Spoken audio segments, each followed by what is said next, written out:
দেখে মনে হতে পারে কোনো জায়গা থেকে আনা বালু তোলা হচ্ছে বাল্কহেড বা ট্রলারে। আসলে ঘটনা তা নয়, নদী পাড়ের বালু কেটে নিতে শত শত শ্রমিকের এই তাড়াহুড়ো।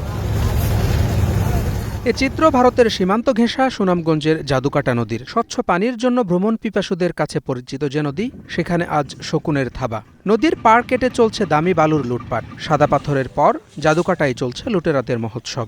এই পাড়ের পাশে একটা মাদ্রাসা আছে, একটা মাঠ আছে, যে মাঠে 2014 সালে একটা বড় খেলা হয়েছে। তো এই মাঠটা চলে যাবে আর কয়েকদিন যদি জাদুকাটার পাড়ে এভাবে কাটতে থাকে। আমরা ঘর বাড়ি লইয়ে বাচ্চা কাচ্চা লইয়ে এখানে থাকার কোনো সম্ভাবনা নেই। বড় বড় নেতারা এরা বাড়ির ফলজ যারা এরা বিক্রি করে চলে যেতেছে।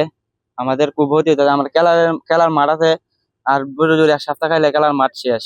পাড় কেটে নেওয়ায় এখন ভাঙন ঝুঁকিতে দক্ষিণ এশিয়ার সর্ববৃহৎ শিমুল বাগান সহ অন্তত 15টি গ্রাম। যখনই জাদুকাটা নদীতে কোনো অভিযান হয় তখনই শুধুমাত্র দরিদ্র শ্রমিকদেরকে ধরা হয়, এর পিছনে যারা মূল হুতা আছে তাদেরকে ধরা হয় না। এবং আমরা যারা জাদুকাটা নদী নিয়ে আন্দোলন করছি তারাও বিভিন্ন হুমকির সম্মুখীন হচ্ছি। এইসব বিষয় বিবেচনা করে আমরা মনে করি সরকারের উচিত হলো এই ব্যাপারটি দ্রুত একটি সমাধানে আসা এবং অবশ্যই জাদুকাটাকে ইসিএ বা প্রতিবেশগত সংকটাপন্ন এলাকা ঘোষণা করা।